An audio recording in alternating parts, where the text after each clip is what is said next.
Lausanne, mi-novembre. C'est ici que s'est tenue la conférence annuelle City Events, organisée par la Fédération internationale du sport universitaire et GL Events.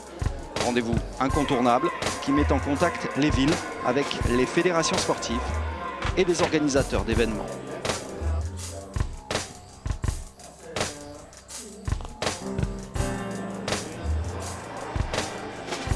Il faut savoir que pour organiser un événement sportif, il faut également des villes ou des régions qui ont des infrastructures sportives. Et il est clair que c'est important de mettre ensemble ces villes, ces régions avec les fédérations sportives et de faire une plateforme d'échange pour ces partenaires. Un projet tel que les Universiades est une vraie opportunité pour les villes et les pays candidats.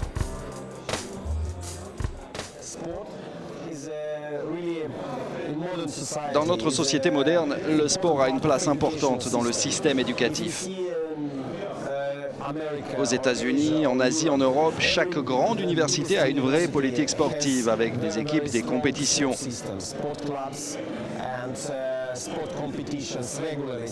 La Russie essaie de mettre en place un nouveau système où sport et éducation seraient étroitement liés, permettrait une meilleure intégration entre les régions.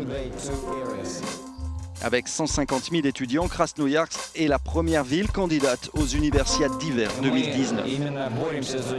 Nous nous battons afin d'obtenir les Universiades, car ce n'est pas seulement un rendez-vous sportif, mais une opportunité d'intégrer, d'associer la jeunesse à la vie politique et sociale, participer au développement de la ville, de la région et de notre pays, la Russie.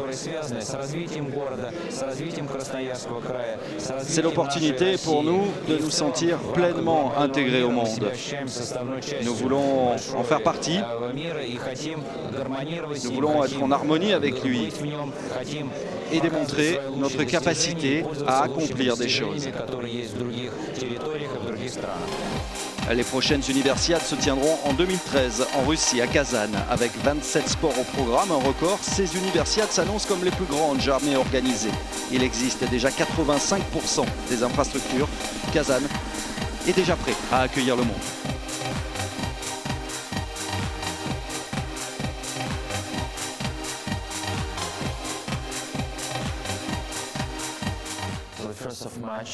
D'ici le 1er mars 2013, le stade principal d'une capacité de 45 000 places sera terminé. Et à la fin décembre, le bassin pour les épreuves de natation sera livré. Nous serons prêts à 100% pour les Universiades. Un rendez-vous attendu avec impatience par toutes les délégations, les Américains notamment. Nous y allons avec une grande curiosité, car sincèrement, la plupart des Américains ne connaissent pas cette ville. Mais nous avons entendu d'incroyables histoires à propos de cette ville et du sport là-bas. En 2015, les Universiades d'été se tiendront en Corée du Sud, à Gwangju. Dans ce cadre, de nombreux projets sont en cours de développement avec le Bureau des Nations Unies pour le sport au service du développement et de la paix.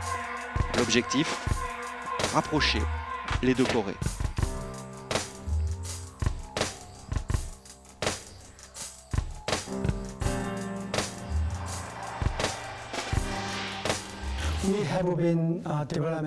Nous avons développé un projet afin de ne présenter qu'une seule équipe. C'est un programme avec les Nations Unies, un mouvement autour de la jeunesse sportive et la paix.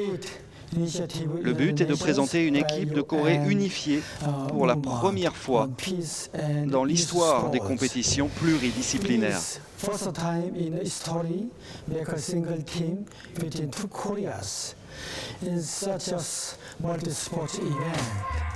Le secrétaire général des Nations Unies, M. Ban Ki-moon, a salué et apporté son soutien total à ce projet d'équipe unifiée pour les Universiades de Gwangju 2015.